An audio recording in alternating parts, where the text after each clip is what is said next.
Hi everybody, I'm Kathy Blume, and it's funny, what I was gonna do when I started working on the slides was different than what came out. And so the first slide for me is really all about establishing my transition street cred. This is Rob Hopkins, who founded Transition Towns, and as you can see, he's very tall. And when you go visit him, you have to bring him cake and elderberry fizz, which is what we did.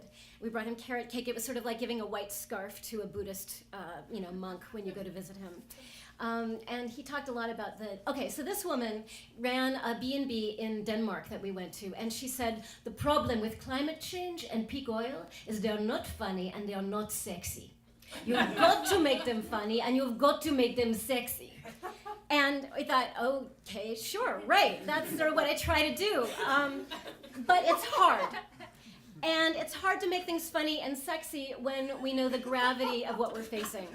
This was an ad in the airport in Copenhagen during the climate talks there. And the sense of we're facing catastrophic climate change. And we're facing, it's hard to make things funny and sexy when the familiar, what we thought was eternal, the rhythms and narratives of our life, when the flowers bloom, when the ice comes down, all of those rhythms are completely out of whack, and we can't predict them anymore, and we can't rely on them anymore, and that's a really discomforting thing for us. And it's hard to hold our hope when all of the graphs are going in the wrong direction. This is from a one-woman show that I do about the First Lady of the US launching a sex strike to combat global warming. Exactly.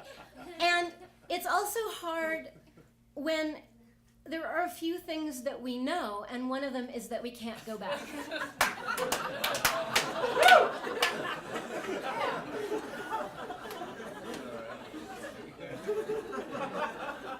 And what we're doing is we're taking a massive journey together.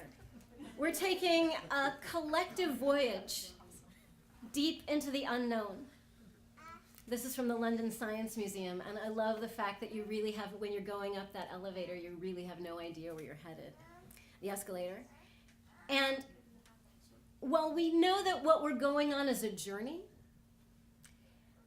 it's hardly what I would call a pastoral stroll.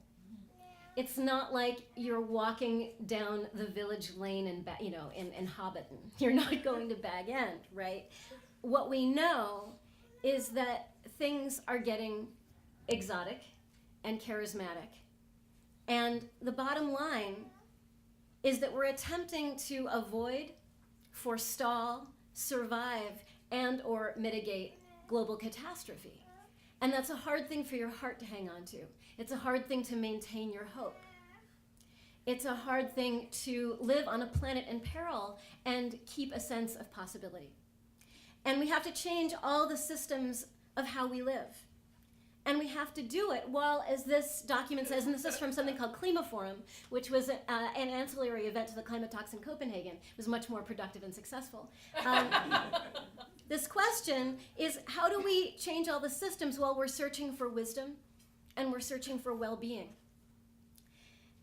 How do we do it? And for me, it's about love in the face of impossible odds. And this slide is, this is a sculpture that was created by an inmate in a German concentration camp during World War II. And to me, the fact that he could create this beautiful piece of art in the midst of total hell. So we have art, and we have love. And I think it's about using the power of the arts. What you can't see maybe from the back is it says danger industrial plant.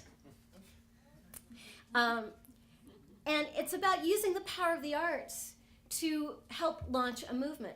And here's Bill McKibben at Klimaforum, and using all these incredible visuals from their first International Day of Climate Action in 2009 to show what's possible, to show what a movement looks like, to show the thousands of people gathered all over the world on mountaintops and underwater. That's Mohammed Nasheed of the Maldives having an underwater cabinet meeting.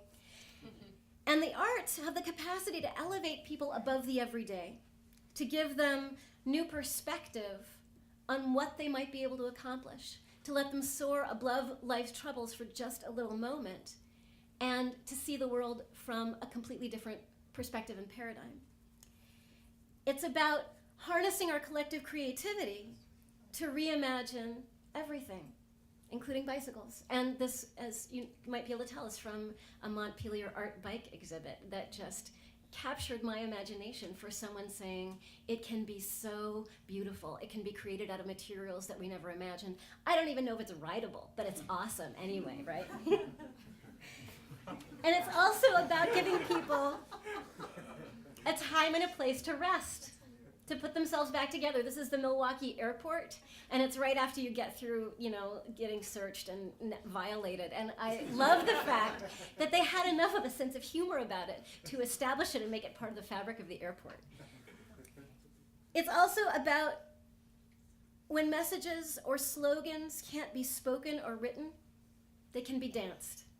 This is Debbie New and her dance team at Moving Planet this fall, dancing to Bill McKibben's Power Shift speech.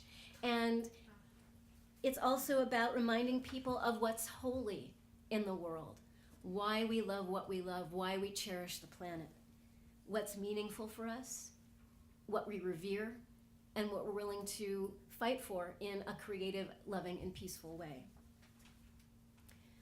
We can give people a framework for doing the impossible. This is from the Eden Project in Cornwall, England, which I wish I could talk about all in of itself. But the question they asked this designer was, have you ever been inspired by another's achievement? And what he said was, I'm inspired by people who make things happen, who have a drive and a determination to ignore what's impossible.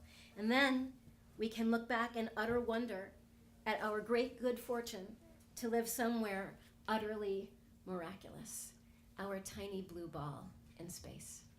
So thank you.